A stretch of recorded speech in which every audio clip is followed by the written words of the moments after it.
41. ¿Qué es la cuarta dimensión? La palabra dimensión viene de un término latino que significa medir completamente. Vayamos, pues, con algunas medidas. Supongamos que tienes una línea recta y que quieres marcar sobre ella un punto fijo X, de manera que cualquier otra persona pueda encontrarlo con solo leer tu descripción. Para empezar, haces una señal en cualquier lugar de la línea y la llamas 0.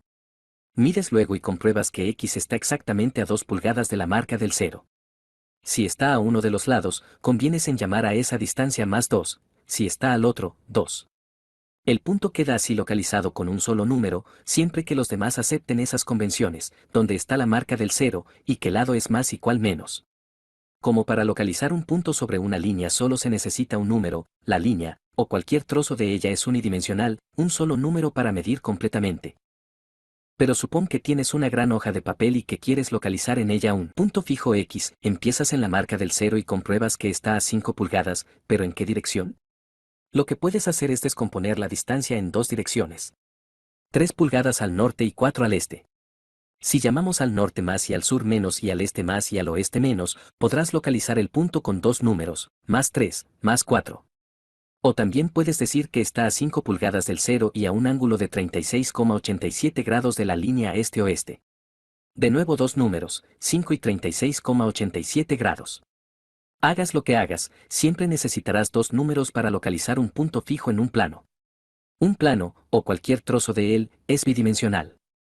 Supón ahora que lo que tienes es un espacio como el interior de una habitación.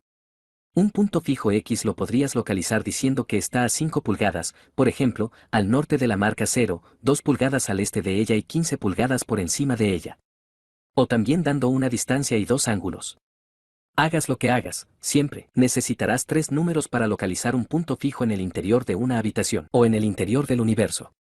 La habitación, o el universo, son, por tanto, tridimensionales. Supongamos que hubiese un espacio de naturaleza tal, que se necesitaran 4 números, o 5, o 18, para localizar un punto fijo en él. Sería un espacio cuatridimensional, o de 5 dimensiones, o de 18 dimensiones. Tales espacios no existen en el universo ordinario, pero los matemáticos sí pueden concebir estos hiperespacios y calcular qué propiedades tendrían las correspondientes figuras matemáticas. E incluso llegan a calcular las propiedades que se cumplirían para cualquier espacio dimensional, lo que se llama geometría n-dimensional. Pero, ¿y si lo que estamos manejando son puntos, no fijos, sino variables en el tiempo? Si queremos localizar la posición de un mosquito que está volando en una habitación, tendremos que dar los tres números que ya conocemos, norte-sur, este-oeste y arriba-abajo. Pero luego tendríamos que añadir un cuarto número que representara el tiempo, porque el mosquito habrá ocupado esa posición espacial solo durante un instante, y ese instante hay que identificarlo. Lo mismo vale para todo cuanto hay en el universo. Tenemos el espacio, que es tridimensional, y hay que añadir el tiempo para obtener un espacio-tiempo cuatridimensional. Pero dándole un tratamiento diferente que a las tres dimensiones espaciales. En ciertas ecuaciones clave en las que los símbolos de las tres dimensiones espaciales tienen signo positivo, el símbolo del tiempo lo lleva negativo. Por tanto, no debemos decir que el tiempo es la cuarta dimensión. Es solo una cuarta dimensión, diferente de las otras tres. 42. ¿Qué quiere decir que el espacio está curvado? Al leer, así, de pronto, que la teoría de la relatividad de Einstein habla del espacio curvado, uno quizá tiene todo derecho a sentirse desconcertado. ¿El espacio vacío cómo puede ser curvo? ¿Cómo se puede doblar el vacío? Para verlo, imaginemos que alguien observa, desde una nave espacial, un planeta cercano. El planeta está cubierto completamente por un profundo océano, de modo que es una esfera de superficie tan pulida como la de una bola de billar. Y supongamos también que por este océano planetario navega un velero a lo largo del ecuador, rumbo este. Imaginemos ahora algo más. El planeta es completamente invisible para el observador. Lo único que ve es el velero. Al estudiar su trayectoria comprueba con sorpresa que el barco sigue un camino circular. Al final, regresará al punto de partida, habiendo descrito entonces una circunferencia completa. Si el barco cambia de rumbo, ya no será una circunferencia perfecta. Pero por mucho que cambie de rumbo, por mucho que vire y retroceda, la trayectoria se acoplará perfectamente a la superficie de una esfera. De todo ello el observador deducirá que en el centro de la esfera hay una fuerza gravitatoria que mantiene al barco atado a una superficie esférica invisible. O también podría deducir que el barco está confinado a una sección particular del espacio y que esa sección está curvada en forma de esfera. O digámoslo así, la elección está entre una fuerza y una geometría espacial. Diréis que la situación es imaginaria, pero en realidad no lo es. La Tierra describe una elipse alrededor del Sol, como si navegara por una superficie curvada e invisible, y para explicar la elipse suponemos que entre el Sol y la Tierra hay una fuerza gravitatoria que mantiene a nuestro planeta en su órbita. Pero suponed que en lugar de ello consideramos una geometría espacial. Para definirla podríamos mirar, no el espacio en sí, que es invisible, sino la manera en que los objetos se mueven en él. Si el espacio fuese plano, los objetos se moverían en líneas rectas, si fuese curvo, en líneas curvas. Un objeto de masa y velocidad dadas, que se mueva muy alejado de cualquier otra masa, sigue de hecho una trayectoria casi recta. Al acercarse a otra masa, la trayectoria se hace cada vez más curva. La masa, al parecer, curva el espacio, cuanto mayor y más próxima, más acentuada será la curvatura. Quizá parezca mucho más conveniente y natural hablar de la gravitación como una fuerza, que no como una geometría espacial, hasta que se considera la luz. La luz no tiene masa, y según las viejas teorías, no debería verse afectada por la fuerza gravitatoria. Pero si la luz viaja por el espacio curvado, también debería curvarse su trayectoria. Conociendo la velocidad de la luz se puede calcular la deflexión de su trayectoria al pasar cerca de la ingente masa del Sol. En 1919 se comprobó esta parte de la teoría de Einstein, anunciada 3 años antes, durante un eclipse de Sol. Para ello se comparó la posición de las estrellas próximas al Sol con la posición registrada cuando el Sol no se hallaba en esa parte de los cielos.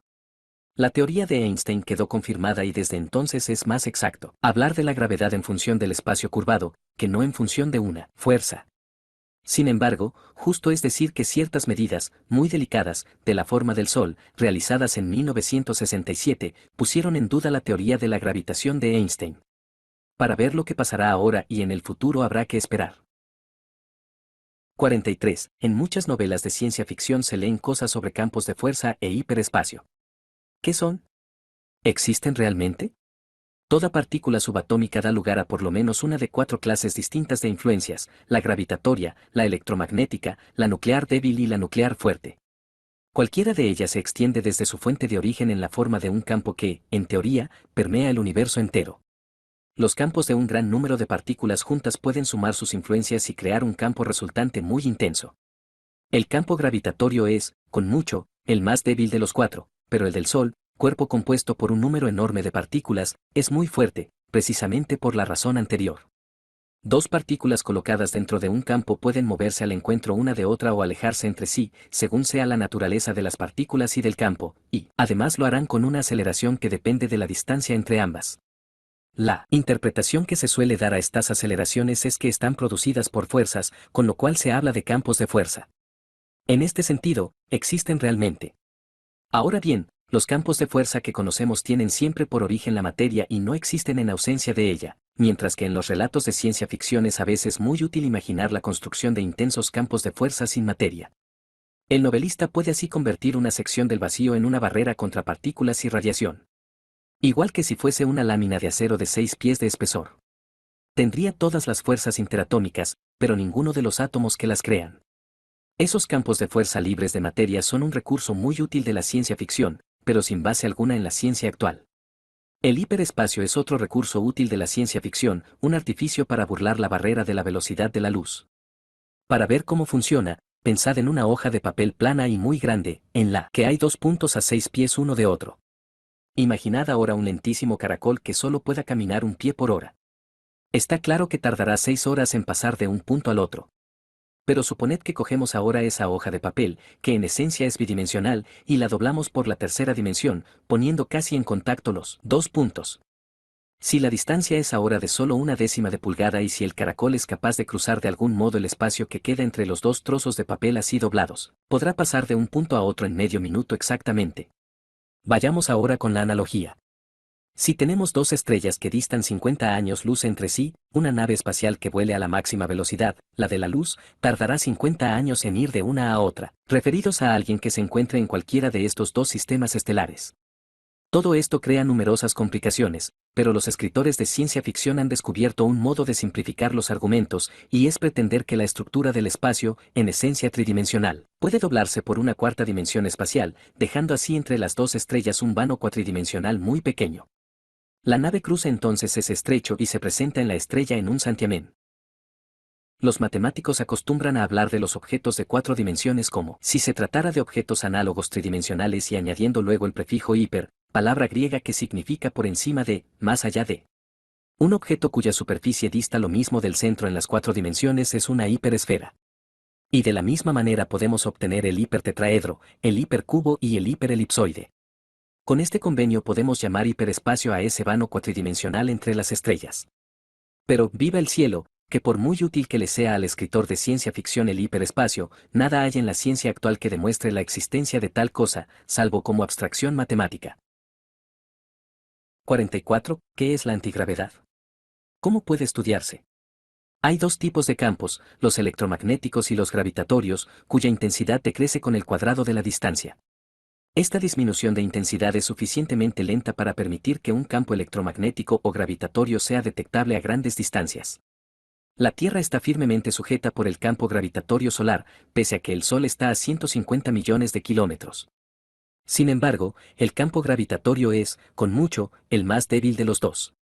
El campo electromagnético creado por un electrón es algo así como 4 septillones más intenso que su campo gravitatorio. Claro está que sí parecen intensos los campos gravitatorios. Cada vez que nos caemos experimentamos dolorosamente la intensidad del campo gravitatorio terrestre. Pero es solo porque la Tierra tiene un tamaño inmenso. Cada fragmento diminuto contribuye a ese campo, y al final la suma es ingente. Pero suponed que cogemos 100 millones de electrones, que, juntados en un punto, ni siquiera se verían al microscopio, y los dispersamos por un volumen del tamaño de la Tierra. El campo electromagnético resultante sería igual al campo gravitatorio de toda la Tierra. ¿Por qué no notamos más los campos electromagnéticos que los gravitatorios? Aquí es donde surge otra diferencia. Hay dos clases de carga eléctrica, llamadas positiva y negativa, de modo que un campo electromagnético puede resultar en una atracción entre una carga positiva y otra negativa, o en una repulsión, entre dos positivas o entre dos negativas. De hecho, si la Tierra no contuviera otra cosa que esos 100 millones de electrones, estos se repelerían y se dispersarían en todas direcciones. Las fuerzas de atracción y repulsión electromagnética sirven para mezclar a fondo las cargas positivas y negativas, de modo que el efecto de estas se anula en definitiva. Aquí y allá es posible que surjan pequeñísimos excesos o defectos de electrones, y los campos electromagnéticos que nosotros estudiamos son precisamente los correspondientes a estos desplazamientos. El campo gravitatorio, por el contrario, parece ser que solo produce fuerzas de atracción. Cualquier objeto que posea masa atrae a cualquier otro que también la posea, y a medida que se acumula la masa aumenta también la intensidad del campo gravitatorio, sin cancelación alguna. Si un objeto con masa repeliera a otro objeto, dotado también de masa, con la misma intensidad y de la misma manera que se atraen dichos objetos en las condiciones gravitatorias normales, lo que tendríamos sería antigravedad o gravedad negativa. Jamás se ha detectado una repulsión gravitatoria de este tipo, pero quizás sea porque todos los objetos que podemos estudiar con detalle están constituidos por partículas ordinarias. Pero además de las partículas ordinarias están las antipartículas, que son iguales que aquellas, salvo que el campo electromagnético está invertido. Si una partícula dada tiene carga negativa, la correspondiente antipartícula la tiene positiva. Y puede ser que el campo gravitatorio de las antipartículas también esté invertido. Dos antipartículas se atraerían gravitatoriamente igual que dos partículas, pero una antipartícula y una partícula se repelerían. Lo malo es que los campos gravitatorios son tan débiles que en partículas o antipartículas sueltas es imposible detectarlos, como no sea en masas grandes. Masas grandes de partículas sí tenemos, pero en cambio nadie ha reunido una masa apreciable de antipartículas. Ni tampoco ha sugerido nadie un modo alternativo, y práctico, de detectar los efectos antigravitatorios. 45. ¿Cuál es la velocidad de la gravitación? Una manera más larga, pero quizá más clara, de plantear la cuestión es esta: supongamos que el Sol dejara de pronto de existir y se desvaneciera en la nada. ¿Cuánto tiempo pasaría antes que la Tierra dejara de verse solicitada por su campo gravitatorio? Una pregunta parecida podría ser: ¿cuánto tiempo después de la desaparición del Sol dejaría la Tierra de recibir su luz? La respuesta a la segunda pregunta la conocemos muy bien. Sabemos que el Sol se halla a poco menos de 150 millones de kilómetros de la Tierra y también que la luz se propaga a 299.793 kilómetros por segundo en el vacío. El último rayo de luz que abandonara el Sol, justo antes de desaparecer, tardaría 8,3 minutos en llegar a la Tierra. O digámoslo así, al Sol lo veríamos desaparecer 8,3 minutos más tarde de haber desaparecido realmente. El motivo que sea fácil contestar esta pregunta acerca de la luz es que hay una serie de métodos para medir efectivamente su velocidad de propagación. Tales mediciones son viables gracias a que podemos detectar cambios en la debilísima luz emitida por los cuerpos celestes remotos y gracias también a que somos capaces de producir haces de luz muy intensos. Con los campos gravitatorios no tenemos esas ventajas. Es muy difícil estudiar pequeños cambios en campos gravitatorios débiles y además no sabemos producir, aquí en la Tierra, efectos gravitatorios intensos que se extiendan a grandes distancias. Así que hay que recurrir a la teoría. Hay 4 tipos de interacción en el universo: 1, nucleares fuertes; 2, nucleares débiles; 3, electromagnéticas; y 4, gravitatorias. Las dos primeras son de corto alcance y decrecen muy rápidamente con la distancia. A distancias superiores a la anchura de un núcleo atómico, las interacciones nucleares son tan débiles que pueden ignorarse. Las interacciones electromagnéticas y gravitatorias son, por el contrario, de largo alcance. Decrecen solo con el cuadrado de la distancia, lo cual quiere decir que se dejan sentir a distancias astronómicas. Los físicos creen que cualquier interacción entre dos cuerpos tiene lugar por intercambio de partículas subatómicas. Cuanto mayor sea la masa de la partícula de intercambio, menor será el alcance de la interacción. La interacción nuclear fuerte, por ejemplo, resulta del intercambio de piounas, que tienen una masa 270 veces más grande que la de los electrones. La interacción nuclear débil tiene lugar por intercambio de partículas más pesadas aún, las partículas W, que, por cierto, no han sido detectadas aún. Si las partículas de intercambio no tienen masa, la interacción tiene un alcance máximo, y esto es lo que ocurre con la interacción electromagnética. La partícula de intercambio es en este caso el fotón, que no tiene masa. Una corriente de estos fotones carentes de masa constituye un haz de luz o de radiaciones afines.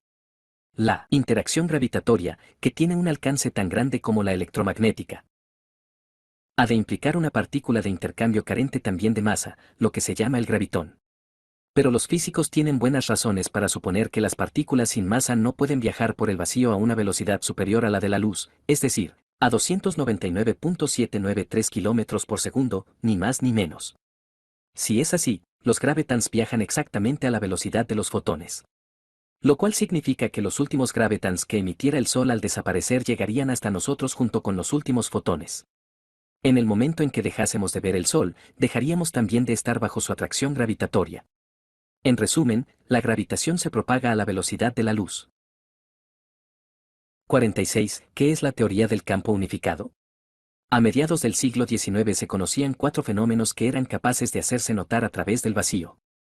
Eran: 1, gravitación; 2, luz; 3, atracción y repulsión eléctricas; y 4, atracción y repulsión magnéticas. Al principio parecía que los 4 fenómenos eran completamente independientes, que no tenían necesariamente ninguna conexión entre sí. Pero entre 1864 y 1873 el físico teórico escocés J. Clerk Maxwell analizó matemáticamente los fenómenos eléctricos y magnéticos, encontrando ciertas relaciones básicas, las ecuaciones de Maxwell, que describían tanto los fenómenos eléctricos como los magnéticos y que demostraban que los unos dependían de los otros. No había ningún efecto eléctrico que no fuese acompañado de un determinado efecto magnético, y viceversa. En otras palabras, podía hablarse de un campo electromagnético que se extendía a través del vacío y que, por contacto, influía sobre los cuerpos de acuerdo con la intensidad del campo en ese punto del espacio. Maxwell demostró también que haciendo oscilar de manera regular a este campo se originaba una radiación que se alejaba de la fuente de oscilación a la velocidad de la luz en todas direcciones. La luz propiamente dicha era una de esas radiaciones electromagnéticas y Maxwell predijo la existencia de formas de luz con longitudes de onda mucho más pequeñas y mucho más grandes que la de la luz ordinaria. Esas otras formas de luz fueron descubiertas a lo largo de los 20 años siguientes, y hoy día se habla de todo un espectro electromagnético. Así pues, de los 4 fenómenos mencionados al principio, 3, electricidad, magnetismo y luz, quedaron fundidos en un único campo. Pero quedaba aún la gravedad por explicar. Estaban 1, el campo electromagnético, y 2, el campo gravitatorio, que al parecer seguían siendo 2 campos independientes. Los físicos, sin embargo, pensaban que sería mucho más bonito que hubiese un solo campo. Esa es la teoría del campo unificado, y así empezaron a buscar la manera de describir los efectos electromagnéticos y los gravitatorios de modo que la existencia de unos pudiera utilizarse para describir la naturaleza de la existencia de los otros. Pero aunque se descubriesen unas ecuaciones que combinaran los efectos electromagnéticos y los gravitatorios, no lograrían del todo proporcionar, según los criterios actuales, un campo auténticamente unificado. Después de 1935 se descubrieron dos nuevos tipos de campo que solo afectan a las partículas subatómicas y, además, solo a distancias inferiores al diámetro de un núcleo atómico. Son la interacción nuclear fuerte y la interacción nuclear débil. Un auténtico campo unificado tendría que dar cuenta de los cuatro campos que hoy se conocen. 47. ¿Qué es, en pocas palabras, la teoría de la relatividad de Einstein? Según las leyes del movimiento establecidas por primera vez con detalle por Isaac Newton hacia 1680 a 1689, dos o más movimientos se suman de acuerdo con las reglas de la aritmética elemental. Supongamos que un tren pasa a nuestro lado a 20 km por hora y que un niño tira desde el tren una pelota a 20 km por hora en la dirección del movimiento del tren. Para el niño, que se mueve junto con el tren, la pelota se mueve a 20 km por hora. Pero para nosotros, el movimiento del tren y el de la pelota se suman, de modo que la pelota se moverá a la velocidad de 40 km por hora. Como veis, no se puede hablar de la velocidad de la pelota a secas. Lo que cuenta es su velocidad con respecto a un observador particular. Cualquier teoría del movimiento que intente explicar la manera en que las velocidades y fenómenos afines parecen variar de un observador a otro sería una teoría de la relatividad. La teoría de la relatividad de Einstein nació del siguiente hecho: lo que funciona para pelotas tiradas desde un tren no funciona para la luz. En principio podría hacerse que la luz se propagara, o bien a favor del movimiento terrestre, o bien en contra de él. En el primer caso parecería viajar más rápido que en el segundo, de la misma manera que un avión viaja más a prisa, en relación con el suelo, cuando lleva viento de cola que cuando lo lleva de cara. Sin embargo, medidas muy cuidadosas demostraron que la velocidad de la luz nunca variaba, fuese cual fuese la naturaleza del movimiento de la fuente que emitía la luz. Einstein dijo entonces: supongamos que cuando se mide la velocidad de la luz en el vacío, siempre resulta el mismo valor, unos 299.793 km por segundo, en cualesquiera circunstancias. ¿Cómo podemos disponer las leyes del universo para explicar esto?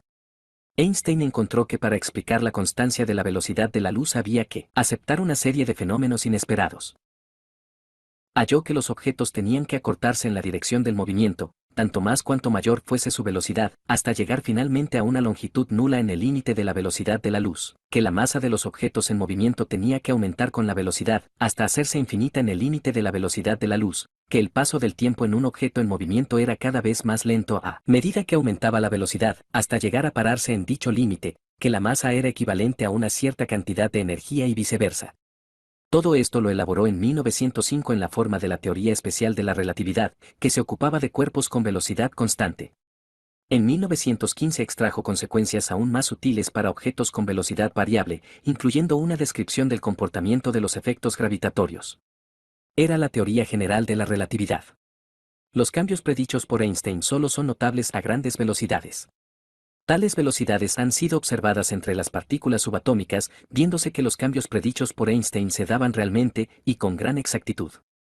Es más, si la teoría de la relatividad de Einstein fuese incorrecta, los aceleradores de partículas no podrían funcionar, las bombas atómicas no explotarían y habría ciertas observaciones astronómicas imposibles de hacer.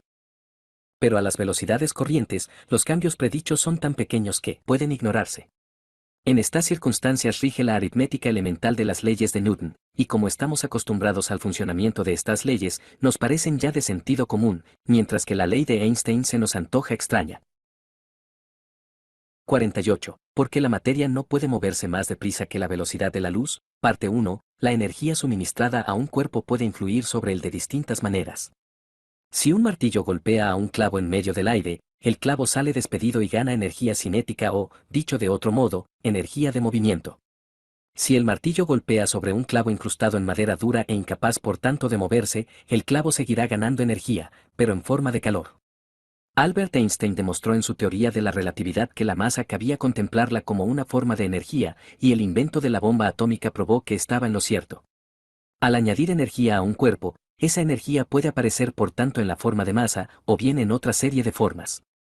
En condiciones ordinarias, la ganancia de energía en forma de masa es tan increíblemente pequeña, que sería imposible medirla. Fue en el siglo XX, con la observación de partículas subatómicas que se movían a velocidades de decenas de miles de kilómetros por segundo, cuando se empezaron a encontrar aumentos de masa que eran suficientemente grandes para poder detectarlos. Un cuerpo que se moviera a unos 260.000 kilómetros por segundo respecto a nosotros mostraría una masa 2 veces mayor que en reposo, siempre respecto a nosotros. La energía que se comunica a un cuerpo libre puede integrarse en el de dos maneras distintas, 1, en forma de velocidad, con lo cual aumenta la rapidez del movimiento, y 2, en forma de masa, con lo cual se hace más pesado. La división entre estas dos formas de ganancia de energía, tal como la medimos nosotros, depende en primer lugar de la velocidad del cuerpo, medida, una vez más, por nosotros.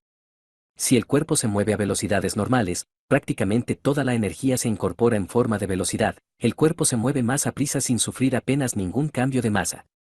A medida que aumenta la velocidad del cuerpo, y suponiendo que se sigue inyectando constantemente energía, es cada vez menos la energía que se convierte en velocidad y más la que se transforma en masa.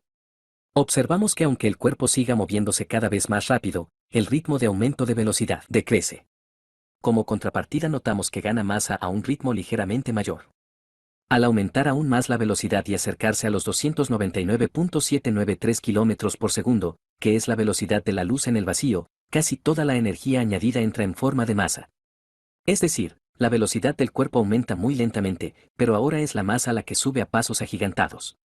En el momento en que se alcanza la velocidad de la luz, toda la energía añadida aparece en forma de masa adicional.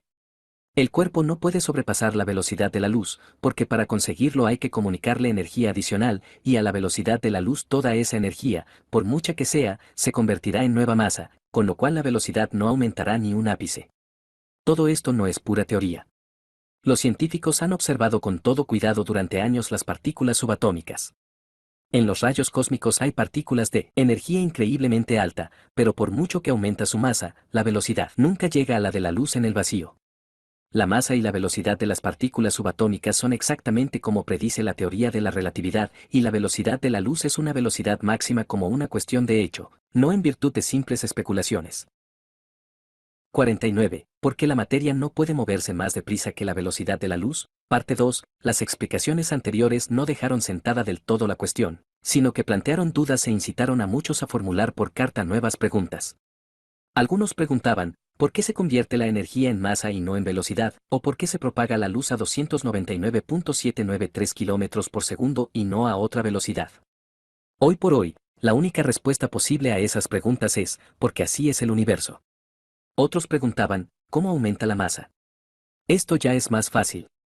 No es que aumente el número de átomos, que sigue siendo el mismo, sino que es la masa de cada átomo, en realidad de cada partícula dentro del átomo, la que aumenta. Hubo quienes preguntaron si no sería posible aumentar los recursos terrestres a base de mover la materia muy deprisa, doblando así su masa. De ese modo tendríamos justamente el doble. No es cierto. El aumento de masa no es real. Es una cuestión de medida. La velocidad solo adquiere significado como medida relativa a algo, a la persona que efectúa la medida, pongamos por caso. Lo único que cuenta es la medición. Ni tú ni yo podemos medir materia que se mueve más deprisa que la luz. Pero supón que te agarras a esa materia que acabas de comprobar que tiene el doble de su masa normal y que la quieres utilizar para un fin determinado. Al moverte junto con ella, su velocidad con respecto a ti es cero y de pronto su masa es otra vez la normal. Si pasas como un relámpago al lado de tu amigo a una velocidad próxima a la de la luz, verías que su masa es enorme y él vería igual de enorme la tuya. Tanto tú como él pensaríais que vuestra propia masa era normal. Preguntaréis, ¿pero cuál de los dos ha aumentado realmente de masa? La respuesta es, depende de quien haga la medida. No hay realmente que valga, las cosas son tal como son medidas con respecto a algo y por alguien. De ahí el nombre de teoría de la relatividad. Nosotros pensamos que estamos cabeza arriba y que los australianos están cabeza abajo. Los australianos piensan lo mismo pero al revés. ¿Cuál de las dos visiones es realmente la correcta? Ninguna de las dos. No hay realmente que valga. Depende de en qué punto de la Tierra nos encontremos. Todo es relativo. Hubo también lectores que preguntaron, si la masa aumenta con la velocidad, ¿no se haría cero cuando el objeto estuviera absolutamente quieto? Pero es que no hay el absolutamente quieto. Solo hay reposo relativo. Una cosa puede estar en reposo en relación con otra. Cuando un objeto está en reposo en relación con la persona que efectúa la medida, posee una cierta masa mínima denominada masa en reposo. La masa no puede ser menor que eso. A velocidades relativas grandes no solo aumenta la masa de un objeto, sino que disminuye también la longitud del mismo en la dirección del movimiento y se retrasa el paso del tiempo por dicho objeto. Y si preguntamos que por qué, la respuesta es, porque si no fuese así, la velocidad de la luz no sería la velocidad máxima para la materia. 50. Las partículas que se mueven más deprisa que la luz emiten radiación luminosa. ¿Cómo es posible, si no hay nada que se propague más deprisa que la luz? A menudo se oye decir que las partículas no pueden moverse más deprisa que la luz y que la velocidad de la luz es el límite último de velocidad. Pero decir esto es decir las cosas a medias, porque la luz viaja a velocidades diferentes según el medio en que se mueve. Donde más deprisa se mueve la luz es en el vacío, allí lo hace a 299.793 km por segundo. Este es el límite último de velocidades. Por consiguiente, para ser precisos habría que decir que las partículas no pueden moverse más deprisa que la velocidad de la luz en el vacío. Cuando la luz se mueve a través de un medio transparente, siempre lo hace más despacio que en el vacío, y en algunos casos mucho más despacio. Cuanto más despacio se mueva en un medio dado, tanto mayor es el ángulo con que se dobla. Refracta, al entrar en ese medio desde el vacío y con un ángulo oblicuo.